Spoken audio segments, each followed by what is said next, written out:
దొరుకుతుంది. ఖచ్చితంగా ఈ బుక్ తీసుకోండి. అద్భుతమైనటువంటి కాన్సెప్ట్స్ ఇవి. దైనందిన జీవితంలో మనం ఎదగడానికి ఎంతగానో దోహదపడతాయి.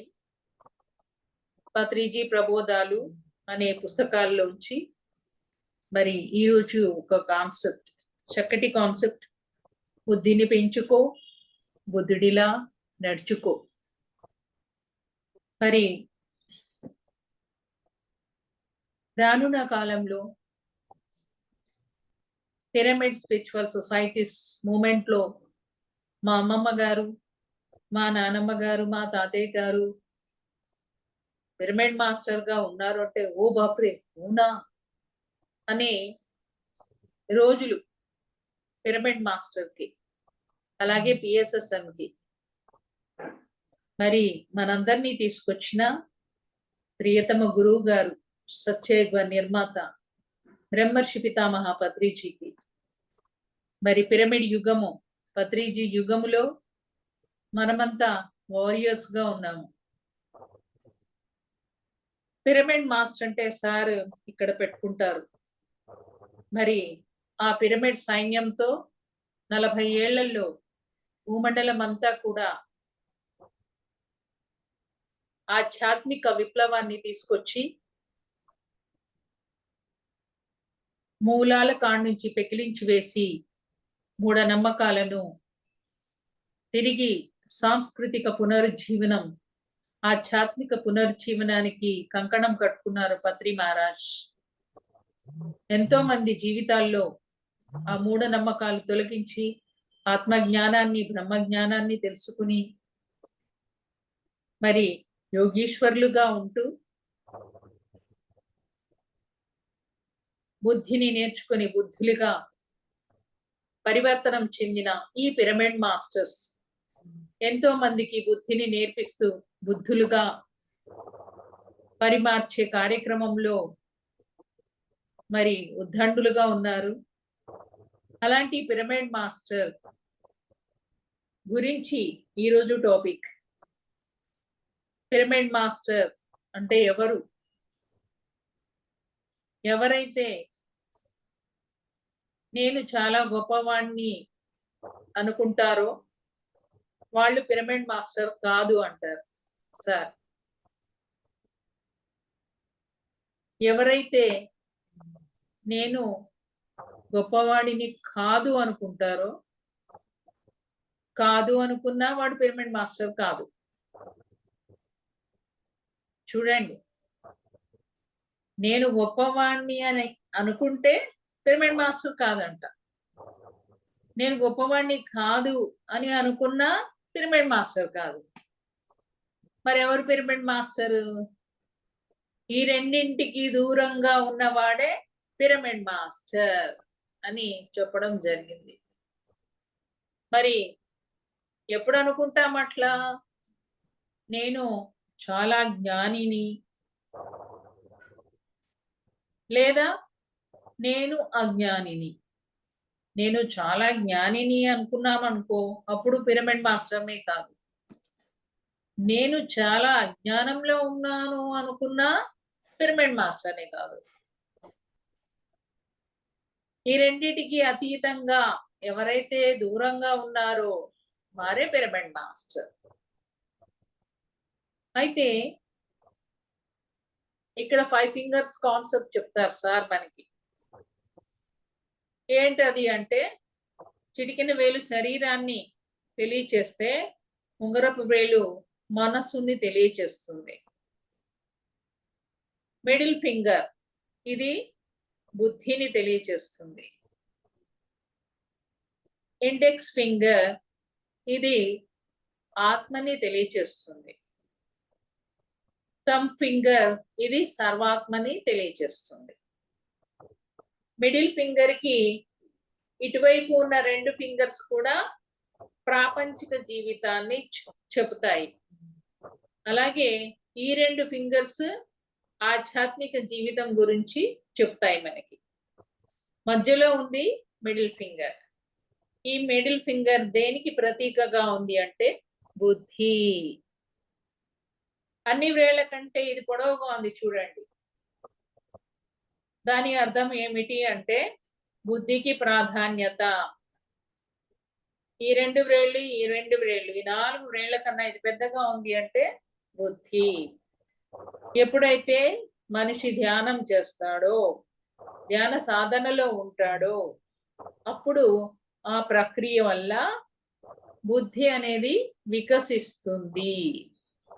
బుద్ధి వికసించడం ద్వారా తెలుసుకున్న జ్ఞానంతో మరి విచక్షణ జ్ఞానాన్ని పొంది ఎలా ఉండాలి, ఎలా ఉండకూడదు అనే విచక్షణ జ్ఞానంతో వైభవంగా జీవించేవాడే పిరమిడ్ మాస్టర్. అంటే ఇక్కడ బుద్ధికి అంత ప్రాధాన్యత ఉంది. జ్ఞానము తెలుసుకున్న బుద్ధి లేదనుకో, ఏమి లాభం? బుద్ధి ఉంటేనే చూడండి, సరికాని పనులు చేస్తే బుద్ధి లేదా నీకు అని తిడతారు మనల్ని, అవునా? అంటే బుద్ధి అంత ప్రాధాన్యత గడించింది.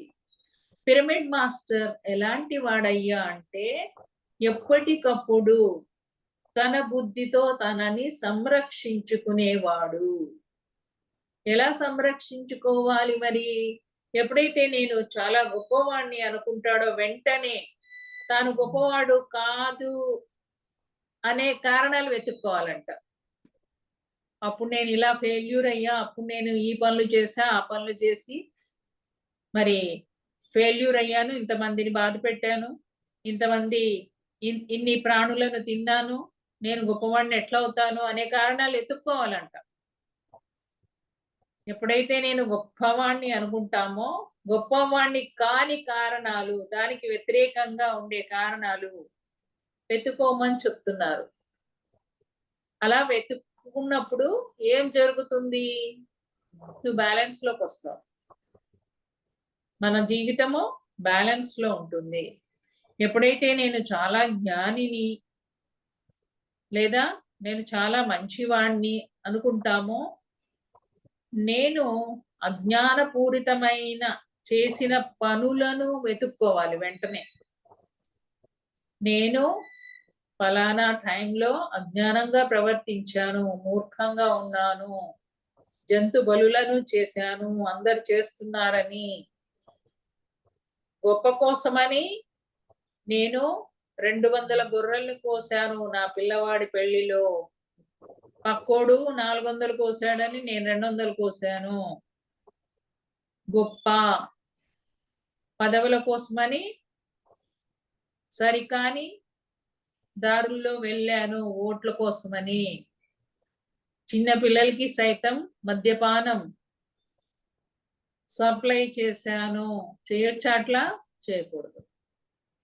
ఓట్లని కొన్నాను పదవి కోసం, చేయకూడని పనులన్నీ చేశాను, ఇవన్నీ గుర్తొచ్చాయి. కాబట్టి నేను గొప్పని కాదు. వెంటనే బ్యాలెన్స్ లోకి వచ్చేయాలి. నాకెంతో జ్ఞానం ఉంది, నేను సీనియర్ మాస్టర్ని అనుకున్నావా?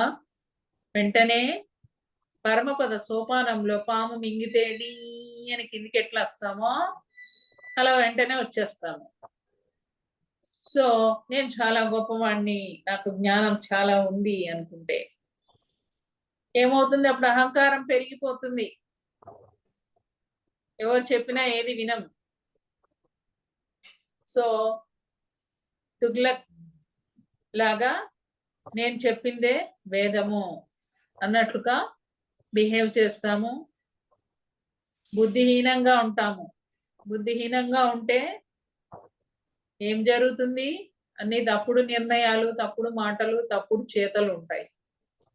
దానివల్ల మనము బాధపడతాము, మన చుట్టూ ఉన్న వాళ్ళు కూడా ఆ ప్రభావం పడి వాళ్ళు కూడా నష్టపోతారు, దుఃఖంలో ఉంటారు. వెరసి దుఃఖానికి మూలమవుతాము బుద్ధి లేనితనము వల్ల. కావున పిరమిడ్ మాస్టర్ ఎప్పటికప్పుడు ఏం చేస్తాడు?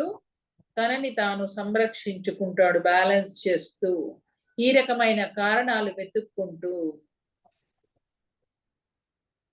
మరి ఒకానొక స్త్రీ ఆహా నేను ఎంత అందంగా ఉన్నాను అనుకుందంట. ఇంకా అందములోనే తన యొక్క 24 గంటలు గడిచిపోతా ఉంది. సమయం అంతా వృధా చేస్తూ. ఓహో నా కళ్ళు, ఓహో నా ముక్కు, ఓహో నా పెదవులు, ఓహో నా లిప్స్టిక్ అంటూ ఉన్న సమయం అంతా దేనికి? ఆ అందానికే పెట్టేస్తుంది. లైఫ్ అంతా ఇంబ్యాలెన్స్. పిల్లల్ని పట్టించుకునేది లేదు, సంసారాన్ని పట్టించుకునేది లేదు. ఆ పిల్లలు ఎలా చదువుతున్నారు, ఎలా పెరుగుతున్నారు, దృష్టి అటు లేదు. ఇంకా వాట్సాపుల్లో, ఇంకా యూట్యూబుల్లో ఏమేమి క్రీమ్స్ వస్తున్నాయి, ఫేషియల్ ఎలాంటి ఫేషియల్స్ బాగున్నాయి, దృష్టి అక్కడే. చూడండి, నేను అందంగా ఉన్నాను అనే భావనలో వెళ్ళిపోతున్నామే. ఆ భావనలో ఉన్నప్పుడు మన యొక్క చేతులన్నీ ఎలా ఉంటాయి? 24 అవర్స్ అవే ఉంటాయి ఆలోచనలు, అవే చేతలు ఉంటాయి. సో నీ జీవితంలో నువ్వు అంతా మిస్ అయిపోతున్నావు. నీ పిల్లల్ని, నీ కుటుంబాన్ని, నీ సంసారాన్ని, నీ పిల్లల యొక్క కెరియర్, ఇవన్నీ మిస్ అవుతున్నావు. ఆ పిల్లలకి చూసుకునే సంరక్షకులు ఎవరు? తల్లిదండ్రే. ఆ పిల్లలు మైనపు ముద్దలు. వాళ్ళను సరిగా పెంచాలి కదా! పెంచాలి అంటే ఈ తల్లి, ఈ తండ్రి ఎలా ఉండాలి? ఆత్మజ్ఞానులుగా ఉండాలి, బ్రహ్మజ్ఞానులుగా ఉండాలి. అప్పుడే ఆ పిల్లల్ని సరిగా పెంచగలరు. పిల్లల్ని పెంచడం అంటే కత్తి మీద సాము లాంటిది. అలాంటిది కత్తి లేదు, సాము లేదు. ఎంతసేపు అందము, అద్దము. మరి ఆ స్త్రీ ఎప్పుడైతే అలా ఉందో వెంటనే తాను వెతుక్కోవాలి కారణాలు. చూడవలసింది అందం కాదు, నా లోపటి అందమైన ఆలోచనలు, అందమైన పనులు. నేను ఎలాంటి పనులు చేస్తున్నాను? ఏమన్నా మంచి పనులు చేస్తున్నానా నేను? ఉద్దసమానం అందానికి సంబంధించి ఆలోచనలు చేస్తున్నాను. దీనివల్ల నా జీవితంలో ఎంతమందికి లాభాలు ఒసిగినాయి అని వెంటనే కారణాలు ఎతుక్కోవాలి. వెతుక్కుని బ్యాలెన్స్ చేసేసుకోవాలి, వచ్చేయాలి. ఎప్పుడు జరుగుతుంది మరి ఇలా? మరొకడు వస్తాడు, ఆహా ఎంత అద్భుతంగా ఉంది నా అపార్ట్మెంటు. కలలు కంటూ బయట నించుని ఆ ఇంటినే చూస్తూ ఉంటాడు. ఇల్లు కట్టుకుంది ఇంట్లో ఉండడానికి. వీడేం చేస్తుంటాడు? బయటకు వచ్చి తన ఇల్లుని చూస్తూ ఉంటాడు. ఎందుకని? మురిసిపోవడం, మోహం దాని మీద. చూస్తూ ఆ చుట్టుపక్కల అందరి ఇల్లు చూస్తూ ఉంటాడు. అంటే అందరిళ్ళ కన్నా నా ఇల్లు ఎంత బాగుందో. లేదు అంటే తెల్లవారు లేవగానే ఎదురింటి వాడు బెంజ్ కారు కనిపించి లోపలంతా జలస్. వాడు చూడు బెంజ్ కారు కొన్నాడు, ఇన్నేళ్ళైనా నేను ఇంకా 2 వీలర్స్ లోనే ఉన్నాను. కంపారిజన్ ఏం చేసింది? నిన్ను పోల్చుకోమని చెప్తుంది. ఆ భావనలో ఉన్నావు నువ్వు. వాడు లైఫ్ లాంగ్ కూడా చచ్చే వరకు కూడా అదే భావనలో ఉంటాడు. ఎందుకంటే పాసిబిలిటీ లేదు, కొనే పాసిబిలిటీ. రిటైర్డ్ అయిపోయావు, నీకు వయసు కూడా ఉడిగిపోయింది. కొన్నా నువ్వు నడిపించలేవు, కొనే స్తోమత లేదు. కానీ నీ యొక్క లైఫ్ అంతా దేనికి పెట్టావు? నీ యొక్క భావన అంతా, నీ సమయం అంతా సరికాని ఆలోచన, సరికాని భావన. వెరసి ఏమి జరిగింది? జలస్, అసూయ, దుఃఖము. ఎప్పుడైతే బుద్ధి పని చెయ్యదో మన జీవితంలో దుఃఖము రెడీగా ఉంటది రావడానికి. గుమ్మం దగ్గరే రెడీగా ఉంటది. ఎప్పుడెప్పుడు నువ్వు బుద్ధిహీనంగా ఉంటావా, నేను వచ్చి నిన్ను కబ్జా చెయ్యాలా అని చూస్తా ఉంటది. థైరాయిడ్ ఇవ్వాలా, బీపీ ఇవ్వాలా అని చూస్తా ఉంటది. పాపం మనకేమో తెలియదాయే. ఎదిరింటోళ్ళని, పక్కింటోళ్ళని, నా అల్సర్కి కారణం మొగుడివి నువ్వే అని నేనన్నమాట. నా జీవితంలో నాకు అల్సర్ వస్తే మా ఆయన్ని అన్నా, ఆడిపోస్తున్నాను. నా దుఃఖానికి కారణం నువ్వే. అది ఎంత తప్పు. అది నా కర్మ అనేది ఒకటి ఉంటుందని తర్వాత తెలిసింది. చూడండి, మానవుడి యొక్క జీవితంలో దుఃఖానికి కారణం మన యొక్క భావన, సరికాని భావన, బుద్ధి లేని భావన, బుద్ధి లేని తనము. బుద్ధి లేని తనము వల్ల మన యొక్క భావనలు ఎలా ముద్రించుకున్న సెటిల్ అయిపోయాం చూడండి. దాంట్లో సెటిల్ అయిపోయి ఇంకా ఆ మూసలోనే జీవిస్తూ ఉంటాం. ఆ వ్యక్తిని చూడగానే వెంటనే ఆ సినిమా ఓపెన్ అయిపోతుంది మనకి. ఓ, మా అత్తగారు నన్ను ఇలా చూశారు, కట్నం కోసం రాచి రంపాన్ పెట్టారు. మాయ కూడా అంతే. వాళ్ళు మారిపోయినప్పటికీ కూడా ఇంకా అలాంటి భావనలోనే మనం ఉంటూ ఉంటాం. కారణం బుద్ధి లేనితనము. కుటుంబ బాంధవ్యాల్లో సరి అయిన సంబంధాలు లేకపోవడానికి కారణం మన భావనమయ లోకంలో మనం పెట్టుకున్న భావనలు వ్యక్తులపై. కారణం అక్కడ జ్ఞానం లేకపోవడం. ఎందుకు జ్ఞానం లేదు మరి అంటే, నీ లోపలికి నువ్వు ప్రయాణం చెయ్యట్లేదు, ఆ జ్ఞానాన్ని సంపాదించుకోవట్లేదు. మరి నీ లోపలికి నువ్వు ఎప్పుడైతే ప్రయాణం చేస్తావో నువ్వు ఆ జ్ఞానాన్ని పొందుతావు. ఎప్పుడైతే ఆ జ్ఞానాన్ని పొందుతావో నీ బుద్ధి అనేది వికసిస్తుంది. ఎప్పుడైతే బుద్ధి వికసిస్తుందో నీకు విచక్షణ పెరుగుతుంది. నేను ఎప్పుడు ఎలా ఉండాలి, ఎలా చూడాలి, ఎంత మాట్లాడాలి, ఎక్కడ మౌనంగా ఉండాలి, ఎక్కడ గట్టిగా కోపం చెయ్యాలి, ఎలాంటి నిర్ణయాలు, ఎలాంటి ఆలోచనలు చేయవలే, ఎలాంటి మాటలు ఉండవలే, ఎలాంటి పనులు నా వల్ల కావలే, ఈ సమాజంలో నేను ఎంతమందికి మార్గదర్శకంగా ఉండవలే, నా పిల్లలకి నేను సరి అయిన జీవితాన్ని జీవించడం నేర్పించవలే. పిల్లల్ని కనగానే సరిపోదు, మరి ఏం చేయాలి? వాళ్ళకి సరి అయిన జీవితాన్ని ఇవ్వాలి. సరికాని నిర్ణయాలు తీసుకుంటే జీవితాలు సర్వనాశనం. దుర్యోధనుడు ఏం చేస్తాడు? ద్రౌపదీదేవి నవ్వింది అని అవమానంగా భావించి కురుక్షేత్ర సంగ్రమానికి అతడు కారకుడవుతాడు. లక్షల మంది మరణానికి అతడు మూలమైనాడు. కేవలం ఒక నవ్వు. ద్రౌపది దేవి మయసభలో నీళ్లున్న చోట నీళ్లు లేనట్లుగా వెళ్ళిపోతాడు, జర్రుమని జారి పడిపోతాడు. నీళ్లు లేని చోట నీళ్లు ఉన్నట్లుగా, నీళ్లు ఉన్న చోట నీళ్లు లేనట్లుగా అలా ప్రవర్తిస్తున్న అతన్ని చూసి చిలికత్తలందరూ నవ్వుతూ ఉంటారు.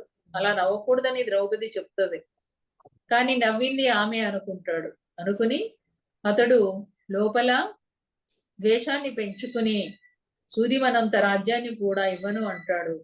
తద్వారా కురుక్షేత్ర సంగ్రమానికి అది దారి తీసింది. కేవలం నేను అనే అహంకారము. మానధనాఢ్యుడు అభిమానమే ధనముగా, అభిమానమే ధనము, అతని యొక్క ధనము అన్నమాట. ఏంటది? అహంకారము. నేను అనే అహంకారం తో జీవిస్తూ ఉండేవాడు దుర్యోధనుడు. మరి ఏం చేసినాడు అతను? ఆ నన్ను అవమానపరిచింది అనే భావనలో ఉండిపోయినాడు. ఆ భావన ఎంత పెరిగి పెద్దగా అయిపోయింది అంటే, ఒక కురుక్షేత్ర సంగ్రమానికి దారితీసి లక్షల మంది జీవితాలని నాశనం చేయబడింది. రక్తం ఏరులై పారింది. అలాగే హిట్లర్ని చూసినప్పుడు అతడి యొక్క భయానకమైనటువంటి ఒక సైకో తీసుకున్న నిర్ణయాలు తన రాజ్యంలోని ప్రజలందరినీ కూడా భయపెట్టిస్తాడు కొన్ని మాటలతో. తద్వారా ప్రజలందరూ కూడా అతని మాటలు వింటారు. విని రెండో ప్రపంచానికి మూలకుడైనాడు హిట్లర్. సరికాని భావన. మనము పెట్టుకున్న భావనలే మన జీవితాలుగా ఉంటున్నాయి. మరి ఎలాంటి భావనలు పెట్టుకున్నాము అనేది ఎప్పుడు తెలుస్తుంది? నువ్వు బుద్ధిని కలిగి ఉన్నప్పుడే. ఎప్పటికప్పుడు నువ్వు నీ లోపలికి వెళ్తూ నిన్ను నువ్వు చెక్ చేసుకుంటూ ఉండాలి. ఆ బుద్ధి ఎప్పుడు నిన్నేం చేస్తుంది? ఒక సెక్యూరిటీ ఆఫీసర్ లాగా నిన్నెప్పుడు కాపాడుతూ ఉంటుంది, సంరక్షిస్తూ ఉంటుంది. సరి అయిన ఆలోచనలు చేయి, సరి అయిన నిర్ణయాలు తీసుకో, సరి అయిన మాటలు మాట్లాడు అని. ఈ దుఃఖానికి కారణం ఏంటి అనే ఒక రాజప్రాసాదాన్ని వదిలేసి, ఆ పదవిని సైతం వదిలేసి, భార్య పిల్లవాడిని సైతం వదిలేసి బయలుదేరినాడు సిద్ధార్థుడు. తాను బుద్ధిని తెలుసుకొని బుద్ధుడైనాడు. ఎప్పుడైతే బుద్ధుడైనాడో ఆయన ఇంకా ఇంటికి రాలేదు. తన యొక్క కర్తవ్యాన్ని తెలుసుకున్నాడు. తన యొక్క జన్మ ప్రణాళికను తెలుసుకున్నాడు. తెలుసుకుని అతడు మరి లోక కళ్యాణం చేసినాడు. అందరికీ బుద్ధిని వికసింపచేసి బుద్ధులుగా పరిమార్చినాడు. ఆ క్రమంలో ఉండినాడు గౌతమ బుద్ధుడు సైతం. చూడండి, అతడికి కూడా అర్థమైపోయింది మానవుడి జీవితంలో దుఃఖం ఉంది. మన దుఃఖానికి కారణం వేరెవరు కాదు, నా భర్త, నా అత్తగారు అని అనుకున్నాం. కానీ మన దుఃఖానికి కారణం సరికాని మన భావనలే. నువ్వెలాంటి భావనలో ఉన్నావు? మరి ఆ భావనే నిన్ను నడిపిస్తుంది. చూడండి, ఈ శరీరంతో చేయవలసినటువంటి పనులు సరిగా చేస్తున్నావా? బుద్ధి ఉంటే నిజంగా వెల్లుల్లి తింటావా? తినవు. కానీ ఏం చేస్తున్నావు? గంటలు గంటల అఖండ ధ్యానాలు చేస్తున్నాము. ఎక్కడ పడితే అక్కడ ఇష్టారాజ్యంగా తింటున్నాం. హోటల్లో తింటున్నాం, ఫంక్షన్స్ లో వెళ్ళి తింటున్నాం. అందులో వెల్లుల్లి ఉంది అన్న సంగతి మర్చిపోతున్నాం. యుక్తాహారం ఎక్కడుంది? లేదు. నువ్వు యోగీశ్వరుడి కావాలి అనుకుంటే నీ బుద్ధిని ఉపయోగించుకో. మరి ఎలాంటి ఆహారం తీసుకున్నావు? అక్కడ వెల్లుల్లితో వండిన ఆహారాలు తిన్నావు. శుద్ధ సాత్వికం లేదు. యుక్తమైన ఆహారం తీసుకోవలే. యుక్తమైన ఆహారం అంటే సరికాని భోజనం చేయకూడదు. ఆకలి వేసినప్పుడే భోజనం చేయి. కొర ఆకలి ఉంటేనే. ఏదో మమత గారు అన్నారు కదా, సుజాత మేడం అన్నారు కదా అని ఇప్పుడే ఇంట్లో దోశలంటే తిని పీకల దాకా ఇష్టమని తిన్నాను. సుజాత మేడం వాళ్ళ ఇంటికి వెళ్తే కమ్మగా గులాబ్ జామ్ పెట్టారు మేడం. మేడం తినండి ఏం కాదు అని. మోమాటం కూడా లేదు, లోపల ఇష్టమే తినాలని. తినేస్తాను. ఇప్పుడే కదా తిని వచ్చాను. మరి ఎక్కడుంది ఆహారం పట్ల యుక్తము? ఆకలి వేస్తేనే తినమన్నారు. ఎంత తినమన్నారు? సగం తినమన్నారు. సగం ఆహారం తింటే మిగతా సగంలో పావు, ఒక సగము గాలి, ఒక సగం గాలికి నీటికి వదిలివేయమంటారు. మనమేమో నోట్లో వేలు పడితే అందేటట్టుగా ఇక్కడ దాకా తింటాం. అవునా? యుక్తం లేదు ఆహారము పట్ల. ఫ్రిడ్జ్లో పెట్టుకొని తింటాం 3 రోజులైనా. సాంబార్ ఇంత వండుకుని అది ఫ్రిడ్జ్లో పెట్టుకొని 3 రోజులు కూడా అదే కానిస్తాము. ఇడ్లీ పిండి, దోశ పిండి ఇలా అన్ని ఫ్రిడ్జ్లో పెట్టుకొని తింటూ ఉంటాం. ఫ్రిడ్జ్లో పెట్టుకున్న ఆహారము సరికానిది. వెల్లుల్లితో వండిన ఆహారము సరికానిది. మష్రూమ్స్ అసలే తినకూడదు. ఇలాంటి మరి శరీరానికి సంబంధించినటువంటి మనం చేయవలసినటువంటి బుద్ధిపూర్వకమైన పనులు గుర్తుపెట్టుకొని గుర్తెరిగి మనం మన శరీరాన్ని చక్కగా యోగీశ్వరుడు అవ్వడానికి అనుగుణంగా ఈ శరీరాన్ని మనం ఉంచుకోవాలి. మరి ఆత్మ తాను ఈ భూమండలంలో తన ప్రణాళికను సాధించుకోవడానికి ఈ శరీరాన్ని ఆశ్రయించింది.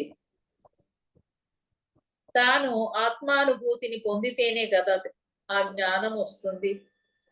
ఆ ఆత్మానుభూతి పొందాలి అంటే తాను తన లోపలికి వెళ్ళాలి. ఎంత లోపలికి వెళ్తే అన్ని లోకాలు మనం చూస్తాము, అంత జ్ఞానాన్ని మనం పొందుతాము. ఎప్పుడైతే ఆ జ్ఞానాన్ని పొందుతామో మన గురించిన మనము చక్కటి జ్ఞానాన్ని పొందుతాము. మనం ఎవరము, ఎక్కడ నుంచి వచ్చాము, ఎందుకోసం వచ్చాము, మన ప్రణాళిక ఏంటి, మనము ఇదివరకు వచ్చినామా, మళ్ళీ వస్తామా, మళ్ళీ రావాలా వద్దా, వస్తే ఎందుకు వస్తాము, ఎందుకు రాకూడదు, ఈ విషయాలేవి తెలియకుండా ఇన్ని జన్మలు జీవించేసాము. అసలు జన్మలు ఉంటాయా? ఇవాళ ఒకడు ప్రశ్న వేశారు, జన్మలు ఉంటాయా అని ప్రశ్న వేసిండ్రు అంటే వాళ్ళు ఎక్కడున్నారు చెప్పండి? వాళ్ళ పిల్లలకి ఎవరివ్వాలి జ్ఞానము? తల్లే ఎట్లా ఉంటే ఎన్ని జన్మలు ఎత్తాలి ఇంకా మనం ఆ జ్ఞానం నేర్చుకోవాలంటే? ఇదే చివరి జన్మ చేసుకోండి, ఎందుకంటే భూమి మళ్ళీ ఉండదు, ఆ సత్యయుగంలోకి వెళ్ళిపోతుంది. కాబట్టి ఒక గొప్ప అవకాశం ఇచ్చారు అని పిరమిడ్ స్పిరిచువల్ సొసైటీస్ మూమెంట్ ఏ స్థాయిలో ఉన్న ఆత్మలని సత్యయుగంలోకి తీసుకెళ్లే ప్రయత్నాలు చేస్తుంది. ధ్యానము, శాకాహారము, పిరమిడ్ శక్తి గురించి చెబుతూ మరి పిరమిడ్ మాస్టర్ ఇంత తక్కువ సమయంలో ఇన్ని పిరమిడ్స్ కి మూలకారకుడై భూమండలం అంతా పిరమిడ్ మయం, ఎక్కడ చూసినా శాకాహారం తినాలి, మాంసం తినకూడదు, తోటి మనిషికి ఎలా మర్యాదనిస్తామో, ఎంతటి పవిత్రతతో చూస్తామో అలా సాటి ప్రాణులని అంతే పవిత్రంగా, అంతే నిబద్ధతతో, అంతే చక్కటి పవిత్ర భావంతో పరమాత్ముడిగా దర్శించేవాడే పిరమిడ్ మాస్టర్.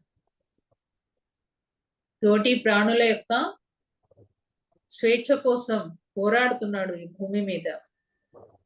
ఏ ప్రాణిని హింసించడానికి లేదు, మనలాగే అవి కూడా భగవంతుడి చేత సృష్టించబడ్డాయి, వాటికి జీవించే స్వేచ్ఛని ఇవ్వాలి అని వాటి స్వేచ్ఛ కోసమని ఎలుగెత్తి నినాదాలు చేస్తున్నారు భూమండలం అంతా.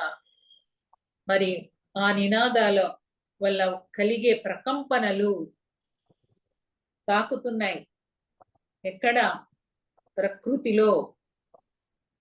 ఆ జంతు జీవ జాలము ఎంతో సంతోషిస్తుంది. మా కోసమని వకాల్తా పుచ్చుకొని మా కోసమని ఫైట్ చేసే వాళ్ళు ఉన్నారు ఈ భూమండలం మీద.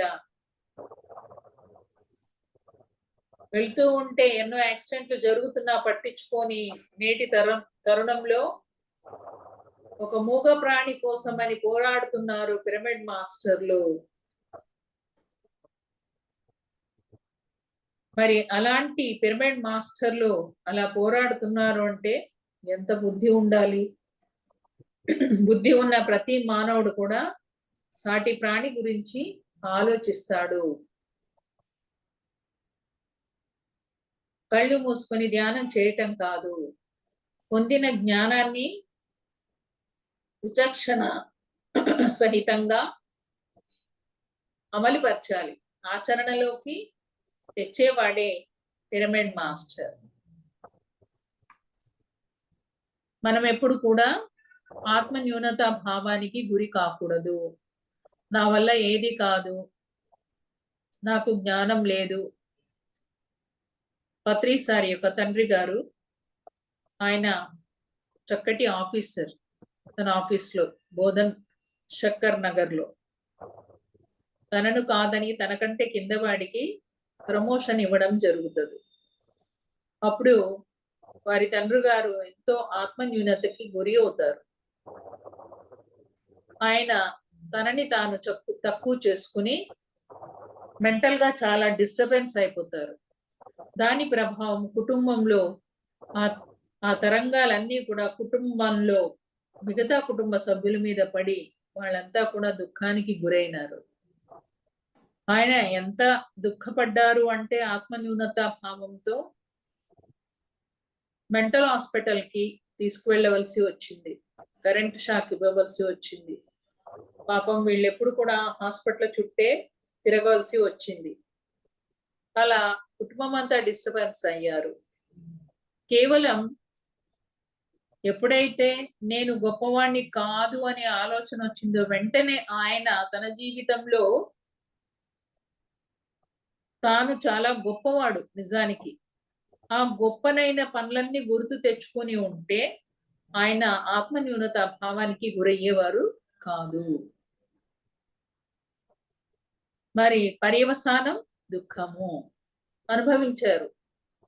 చూడండి, ఆత్మన్యూనత భావం కలిగి ఉంటే ఆ తల్లి తండ్రి దుఃఖపూరితంగా ఉంటూ ఆ ప్రకంపనలు మన చుట్టూ ఉన్న కుటుంబ సభ్యులందరికీ కూడా పంచడం జరుగుతుంది వారికి తెలియకుండానే. కుటుంబంలో ఏ ఒక్కరు బాగలేకపోయినా మిగతా వాళ్ళకి దుఃఖమే కదా. కావున పిల్లల్ని కనగానే సరిపోదు, ఆ సంసారాన్ని అద్భుతమైన శిఖరానికి తీసుకెళ్ళాలి అంటే తల్లి తండ్రి ఎప్పటికప్పుడు బుద్ధిని నేర్చుకోవాలి. నిజానికి బిజినెస్ ఉన్నవాడు బిజినెస్ పెంచుకోవాలని చూస్తాడు, పదవుల్లో ఉన్నవాడు ఇంకా పెద్ద పదవి రావాలని చూస్తాడు, ప్రయత్నాలు అటువైపు ఉంటాయి. కానీ బుద్ధిని పెంచుకుందాము అనే ప్రయత్నాలు చేసేవాడు చాలా తక్కువ. ఈ మనిషి కూడా ఎంతసేపు తన యొక్క దుఃఖానికి కారణాలు ఎత్తుక్కుంటున్నాడు.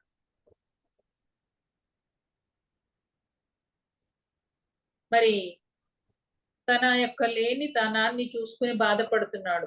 తనకన్నా లేనితనంలో ఉన్న వాళ్ళని చూసి తృప్తి పడట్లే. మరి కళ్ళున్నవాడు కళ్ళు లేని వాడిని చూసి తృప్తి పడాలా వద్దా? కాదు. ఆ కళ్ళతో పక్కింటోడి అపార్ట్మెంట్ చూస్తున్నాడు, పక్కింటోడి ఎదుగుదలను చూస్తున్నాడు. వీడికి అసూయ. అలాంటి అసూయలో కొట్టుకుపోతున్న వాడికి పక్కింటోడు పాపం ఏ కరోనాతోనో చనిపోయాడు అనుకో, అప్పుడు వీడికి ఎంత సంతోషమో. పక్కింటి వాళ్ళ యొక్క వినాశనము తన యొక్క జీవితము బాగుంది, నా జీవితం బాగుంది వాళ్ళకన్నా అని తృప్తి పడతాడంట. ఎప్పుడైతే అప్పటి వరకు అసూయతో ఉన్నాడో, పక్కింటి వాళ్ళు ఇలా ఉన్నారు అలా ఉన్నారు నేను అలా లేను అని మరి అసూయతో రగిలిపోతూ ఉన్న క్షణంలో వారికి ఏదో ఆపద వచ్చి వాళ్ళు బాధపడుతూ ఉంటే ఇతడికి సంతోషం. వాళ్ళకన్నా వాళ్ళు బాగాలేరు అంటే దాని అర్థం నేను బాగున్నాను అని అలా ఫీల్ అవుతాం అన్నమాట. అయితే నేనైతే బాగానే ఉన్నాను, నాకైతే మా ఇంట్లో అయితే కష్టాలు లేవు, మా ఇంట్లో అయితే అందరు బాగున్నారు, వాళ్ళ ఇంట్లో అన్ని కష్టాలు వచ్చాయి అని లోపల సంబరపడుతూ ఉంటాడు. అలాంటి బుద్ధి లేని విచక్షణ జ్ఞానంలో ఉన్నాడు. లేదు, అక్కడ విచక్షణ లేదు. బుద్ధి లేని తనంలో జీవిస్తూ ఇంకా ఇంకా ఊబిలో కూరుకుపోతున్నాడన్న విషయం తనకు తెలియటం లేదు. సో మానవుడు ఈ రకంగా దుఃఖానికి కారణాలు ఎత్తుక్కుంటున్నాడు, కానీ ఆనందానికి కారణాలు వెతుక్కోవట్లేదు. ఏమీ లేని వాడి కన్నా నాకు ఇల్లు ఉంది, చక్కటి ధ్యానం ఉంది, మంచి గురువు గారు ఉన్నారు, మంచి సొసైటీలో ఉన్నాము, మన జీవితానికి పరమార్థాన్ని ఇచ్చే ఒక లక్ష్యం దొరికింది, ఆ లక్ష్య సాధనలో ఆ సత్యయుగం కోసమని మనం ఇప్పుడు మన జీవితాన్ని, మనం మాట్లాడిన ప్రతి మాట అర్థవంతంగా ఉంటుంది, చేసే ప్రతి పని లోక కళ్యాణమై ఉంటుంది, అలాంటి జీవితం మన ముందరకు వచ్చింది అని పిరమిడ్ మాస్టర్ ఎప్పుడు వైభవంగా తలుస్తూ ఉంటాడు. మరి అలాగే మిగతా వాళ్ళు కూడా వారి యొక్క జీవితాన్ని అలా మలుచుకోగలగాలి అంటే ఏం చేయాలి? మన లోపలికి మనం ప్రయాణం చేయాలి. ధ్యానం కాదు, సజ్జన సాంగత్యం చేయాలి. మనకిచ్చిన సాధనా ప్రక్రియలు 4 మనం చేసినప్పుడే మనం మన బుద్ధిని సరిగా వినియోగించుకుంటాము. ఎదుటి వాళ్ళు బుద్ధి లేకుండా ఏమి చేశారో, ఎలా నష్టపోయారో చూసి అలాంటి పనులు మనం చెయ్యమన్నమాట. నేర్చుకుంటాం. ఇలా ఉండకూడదు, ఎలా ఉండకూడదు అనేది తెలుసుకుంటాం. అలాగే సాధన చెయ్యకపోతే ఎలా ఉంటారు అనేది మనం తెలుసుకుంటాం. సాధన ప్రక్రియలో ఉంటూ ఆ జ్ఞానాన్ని మనం తెలుసుకుని దాన్ని చక్కగా మనం ఆచరణ చేసినప్పుడు, అంటే ఆ బుద్ధి మనకి ఉండాలి, ఆ విచక్షణ మనకి ఉన్నప్పుడు మన యొక్క జీవితం బ్యాలెన్స్‌లో ఉంటుంది.